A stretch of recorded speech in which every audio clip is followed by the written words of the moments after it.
Bonjour et bienvenue. Dans cette 7e vidéo de notre série, nous allons regarder ensemble comment lire le graphique de perte et profit, aussi appelé payoff.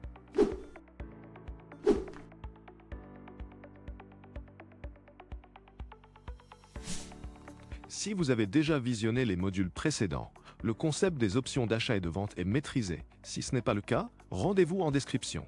Je vous ai mis toutes les ressources nécessaires pour débuter simplement.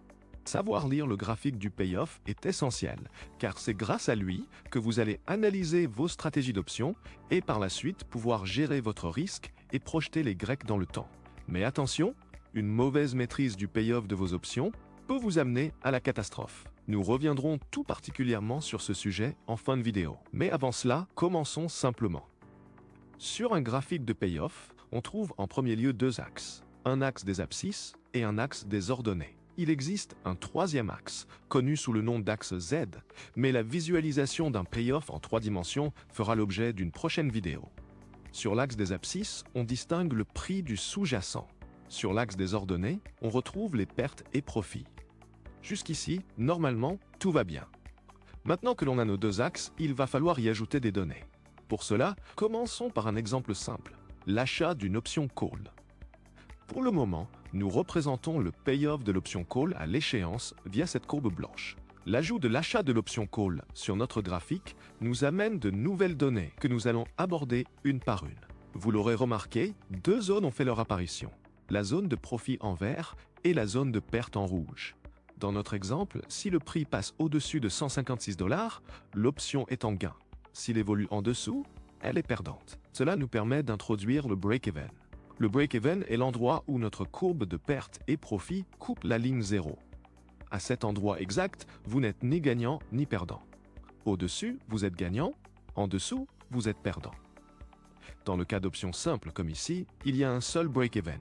Mais dans le cas de structures plus complexes, il peut y avoir plusieurs break-even. Vient ensuite le prix d'exercice. Visualiser le prix d'exercice sur notre payoff est assez simple. Dans la majorité des cas, il est facilement repérable sur un graphique à l'échéance. En effet, une rupture dans la représentation de la courbe apparaît à cet endroit. Passons maintenant à l'étude de cas. Comme vous pouvez le voir, nous avons vendu une option put. Que nous dit ce graphique ? Ce graphique nous indique qu'à l'échéance, donc au moment où l'option aura expiré, si le prix du sous-jacent est au-delà de 95 $, nous sommes en gain, en dessous, en perte. Si vous avez correctement intégré les concepts de break-even et de prix d'exercice, vous savez maintenant que 95 $ est notre break-even et 110 $ est notre prix d'exercice. Comme vous pouvez le voir ici, notre gain est limité à 20 $. C'est ce qui se passe lorsqu'on vend une option. On perçoit une prime qui, dans notre exemple, est de 20 $. À l'inverse, plus on se déplace vers la gauche, plus notre gain diminue. Une fois le break-even franchi, nous accusons une perte qui grandit au fur et à mesure que le marché baisse. Souvenez-vous, dans le cas d'une vente d'options, vous percevez la prime, mais votre perte est illimitée. Pour aller plus loin, nous allons combiner deux options et créer notre première stratégie. Mais avant cela, je vous invite à vous abonner et à liker cette vidéo. Observons ensemble ces deux options. À gauche, la représentation graphique de l'achat d'un call à un prix d'exercice de 50 $, qui nous a coûté 300 $.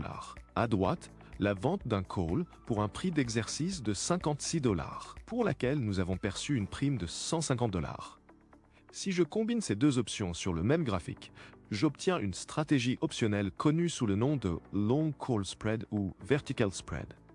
Avec cette stratégie, on essaye de profiter d'une hausse du marché avec une perte limitée, dans notre cas à 150 $, et pour un gain plafonné à 350 $. Jusqu'à présent, nous avons vu uniquement des graphiques de perte et profit à l'échéance. Mais comment représenter le prix, non pas à l'échéance, mais précisément à cet instant ? Observez ce nouveau graphique. Une nouvelle courbe orange est apparue. C'est la courbe à l'instant T, aussi appelée T0 line. Elle représente votre PNL à une date précise avant son expiration. On emploie le terme T0 car la courbe reflète les valeurs à l'instant T avec 0 jours de décalage. Si vous souhaitez voir à quoi ressemblera votre profil de gain dans 10 jours, il faudra ajouter sur votre graphique une nouvelle courbe à T plus 10 jours. Dans la majorité des pricers, cette courbe peut être remplacée par d'autres données comme le delta. Le principe est exactement le même. Que la courbe vous indique le delta, le PNL à l'instant T, Dans 10 jours ou à l'expiration, son interprétation est la même, à l'exception de la visualisation du prix d'exercice, qui est beaucoup plus facilement visible sur une courbe à l'échéance. Ces courbes évoluent jour après jour tout au long de la durée de vie de l'option, se rapprochant progressivement de la courbe à l'échéance jusqu'à la rejoindre à l'expiration. Mais il y a une nuance de taille. Dans le cas où les options constituant votre stratégie possèdent la même échéance, la courbe à l'expiration reflète parfaitement votre risque à l'échéance. Mais attention, si une stratégie d'option intègre deux échéances différentes, par exemple, dans un calendar spread, la courbe à l'expiration est mobile, c'est-à-dire qu'elle va fluctuer en fonction de la volatilité. Si vous souhaitez mettre en pratique ce que nous avons vu ensemble, je vous invite à parcourir la section Stratégie de sigma7.com. Vous y retrouverez l'ensemble des stratégies avec plus de détails, des exemples et des mises en situation. Nous avons abordé ensemble tout ce qu'il y a à savoir afin qu'à partir d'aujourd'hui, vous puissiez lire un graphique de pertes et profits sur option. N'hésitez pas à nous poser vos questions en commentaire, à liker et à partager cette vidéo si elle vous a plu. Comme d'habitude, chaque vidéo est rattachée à un article disponible sur sigma7.com qui aborde le sujet en détail. N'oubliez pas de nous rejoindre sur Discord et de vous abonner pour ne rien manquer. À bientôt!